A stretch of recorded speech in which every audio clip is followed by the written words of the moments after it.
Alright fellas, welcome back. I'm sitting in my Sierra, I haven't been in it for like ages. I will sort it out. I'm going to do some videos with it. It's just the weather's like pretty crap at the minute, so I'm kind of just letting it chill in the garage. So this footage I'm about to show you, I recorded it and I was unsure what to do with it. It's interesting footage, so I didn't want to just really bin it. Basically, Paul's bought a Moonstone RS500. There was only 52 made, I think 52. Around 50 made in Moonstone blue. It's like a grey blue type colour. But as you all seem to enjoy listening to Paul, I thought I'd put in a little video for you. But we'll jump the video and you'll hear Paul explain about the new car. It's not the best example, but I'll run, at least I dare drive it. Can we have a look at it? Yeah. I'll drive it for a couple of years and then I'll restore it, put it away and never drive it again. Yeah, let's video you tapping the air cover off. Yeah, as I said, Adam, I thought I'll buy one I can use, and I thought this is perfect. I'll refurbish wheels because I can't stand scruffy wheels. But I thought, well, it's not perfect, I can use it, go out for, go for a ride, classic car show, whatever. But I'll use it for a couple of years, and then I thought when extension's done on workshop, you see, I'll have more space. I'll strip it to a bare shell and completely restore it. But then I won't use it, will I? I know. It's a vicious circle, isn't it? Because you want them perfect. You want them perfect, but then you don't use them. So if it was mine, I don't know. I mean, it looks I understand alright. what you want to do with it. I understand you want it mint. But then you just think, just fill it full of wax oil and use it. Shane, and the funny thing is, I can't stand Moonstone blue. Can you not? No, I don't like, my favourite colour in a 500 is black. I think that, when you look at Richards, it just looks absolutely spectacular. Polished up like that, it looks brilliant. I've never liked this colour, but it's my favourite Moonstone. Is it? But the thing is, there was only 52 of these made. I know. So realistically, if you're buying one as an investment, if you will, they want the rare ones. Yeah, but have a look inside. Yeah, it'll be something. I've had all wires hanging out of it. I did that. With it. Yeah, tinkering already. What miles on it? 93,000. It's never had engine out, engine's never been touched, and it's as sweet as a nut. It really is really sweet. I steam cleaned it under bonnet when I got it because it had never been detailed, never been cleaned or anything. So I give it a quick steam clean off because again I can't bear looking at them scruffy. Is that original there with that like? No, it's where they rot on in a wing there. Look, somebody's welded a piece in there. You can see it. It's not a bad job, I mean, the thing is that was probably done years ago where they weren't worth a lot, but I will do that even if I decide not to fully restore it. I'm going to cut that back off, weld it in perfect, put all spot welds back in so you can't tell it's been done, refurbish rocker cover, maybe do a few these brackets and that like we've done on Richards just to bring it up. But then where do you stop? I'll do that one and then I'll have engine out and then this out and I'll take that strut brace off because I don't like them. And it has been lowered on suspension and it's What's it on cornies or something? Cornies, yeah. But the thing is with these, I always say to everybody now, when they ring me for a bit of advice before they buy one, I always say cornice suspension and a stainless steel exhaust is standard. Because if you had one of these 32-year-old on standard Ford suspension, it'd be like driving on a jelly, wouldn't it? So they've all been changed, but it's alright. No, that's lovely. It'll make a car, won't it? It'll make, at least I can get in it and drive the damn thing. So I just sat looking at it forever. It's alright. I'll put a regional radio back in it just so I can just so I can listen to that Ford crackle and real tinny ting ting speakers, That's got the radio in. No, it didn't have when I got it. I've just put. That's why all wires are hanging out there. Look, because it's had a car phone in it. That's it. It all did, didn't they? They all had yuppies, didn't they? Get on phone.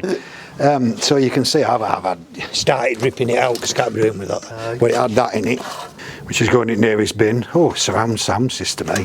Posh.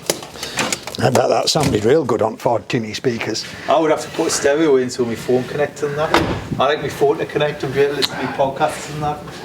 Mamby-pamby. No, I'm happy with it though, it's alright. I will be.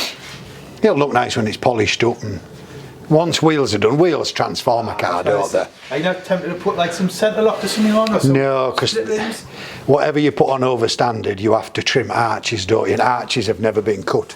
Have they not? No, so I don't want to cut the arches on it. No, I'll put a new splitter on because that looks like it's been used as a snowplow for a bit. Look. Is that a genuine splitter though? Yeah.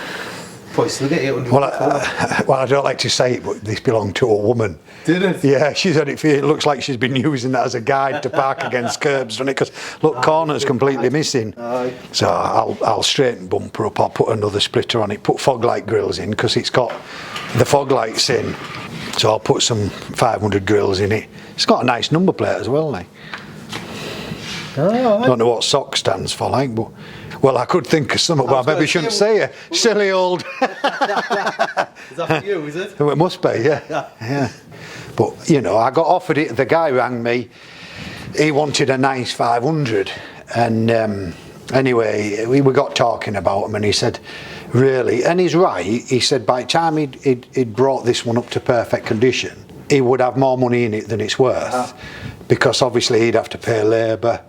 He'd have to pay for all the parts. As well, so I said to him, you'd probably spend on that 45 grand. Yeah, it would be, you know, so you'd end up with probably not far off 100,000 in it. Would it ever be worth 100,000? Not at today's prices, because it's done 93, even though it's got full service history, and it's got every single service stamp done. It was stored for about 6 years, but there's all the Sawns with it, and it's got every MOT certificate up to the Sawns and every MOT certificate after. So we know the mileage is 100% right. I mean, if you're going to fiddle it, you wouldn't say it done 93, would you? So it'll never be a mega high value car. But for me, you see, I can do that myself, so I'm not paying labour.